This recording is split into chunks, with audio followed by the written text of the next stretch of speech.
че искам да аплодирате звездите, които са тук пред вас. Това са хора. Много дали за българския спорт. И продължаваме нататък.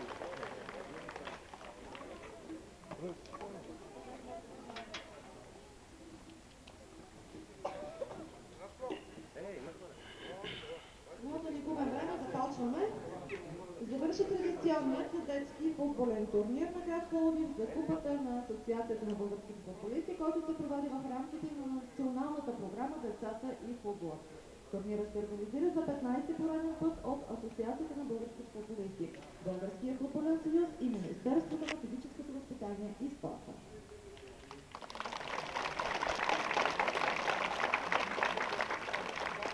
Някой ми представя, аз съм написала добре сценария, защото искам вашите аплодисменти специално за община Пловдив и заместник кметът на Пловдив, с чиято подкрепа се извърши настоящия турнир. Няма нищо, това беше господин Зостински. Продължаваме напред. Първо ще започнем с индивидуалните награди, а след това ще продължим и с отборните. Започваме, който се чуе името, искам да излезе напред, за да си получи индивидуалната награда.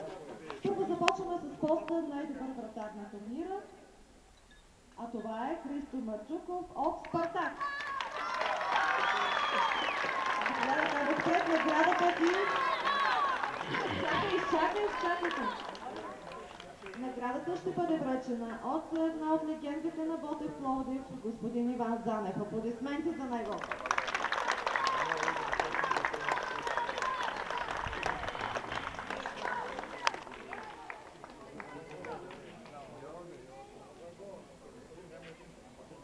Така че това е аплодисменти за най-добрия вратар. Продължаваме с наградата за най-добър защитник. Най-добър защитник е Стилян Живков от Здравец. Заповядай. Наградата ще връчи господин Иван Димов, управител на стадион Пловдив.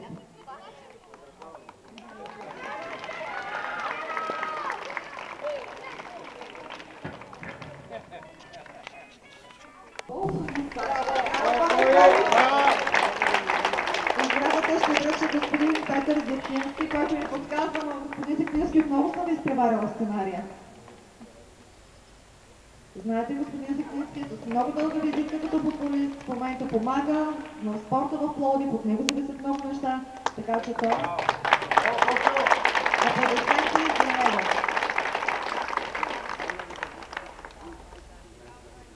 Следва призът за най-техничен футболист. И то отива при Павлин Стойчев от Локомотив Пловдив.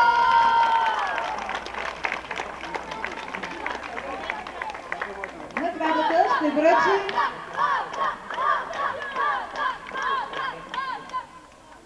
и така, благодаря ви за тишината, но сега очаквам вашите аплодисменти за Тодор Неделев.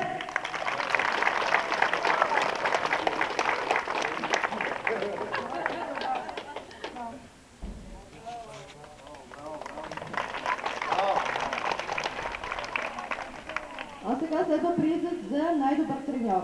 А той отива при господин Стефан Стоянов, Ботев Пловдив.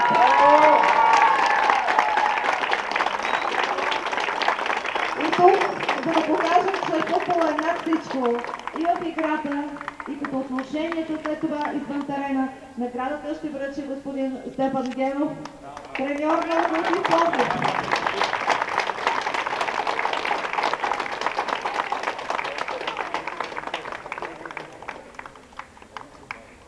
Скъпи приятели, сега следва награждаването отборното, това, което вие сте постигнали като резултати в този турнир.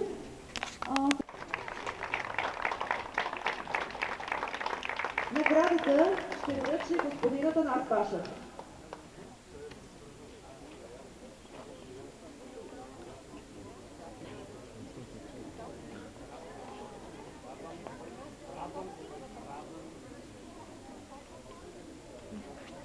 Аплодисменти за отбора на Кричи.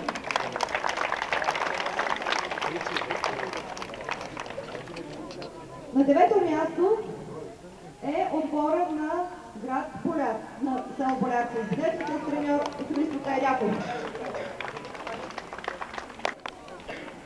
На 6-то място и заслужени аплодисменти за отбора на футболен клуб Здравец с треньор Чавдар Муратев. Наградата ще връчи господин Иван Замек.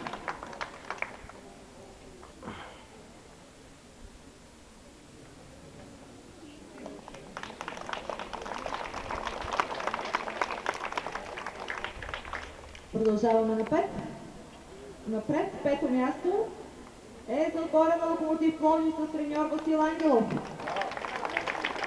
Тук ще продължим традицията. Господин Стефан Генов, старши треньор на представителния тим, ще връчи наградата.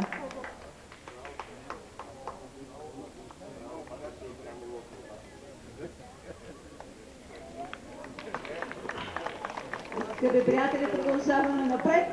На 4-то място е отборът на Марица Пловдив с треньор Румен Станиев. Наградата ще връчи Тошко Неделев. Аплодисменти!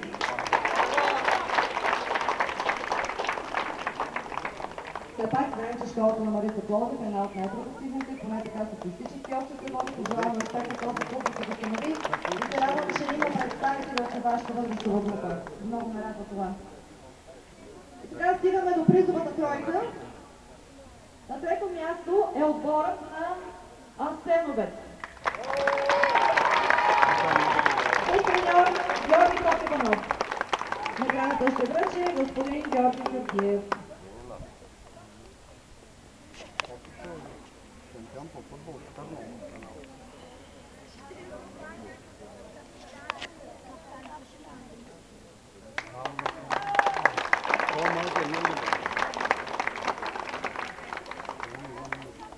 Второто място в турнира е за отбора на Общински детски комплекс с треньор Георги Славов.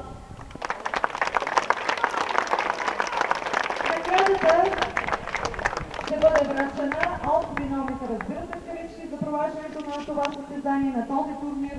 Това е човекът, който постави основите на цялата тази 15 годишна традиция. Това е генералният секретар на Асоциацията на българските футболисти, господин Георги Бойчев.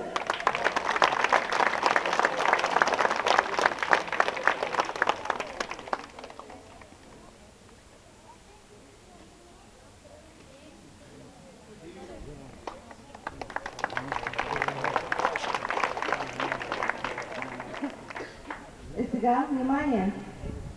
На първо място и носител на купата на Асоциацията на българските футболисти в този турнир е отборът на Бодер Пловдив.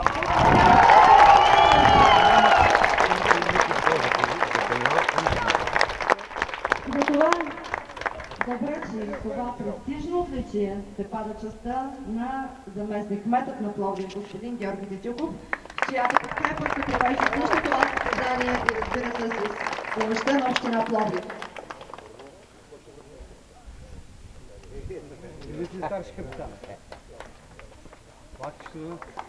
Дигай купата!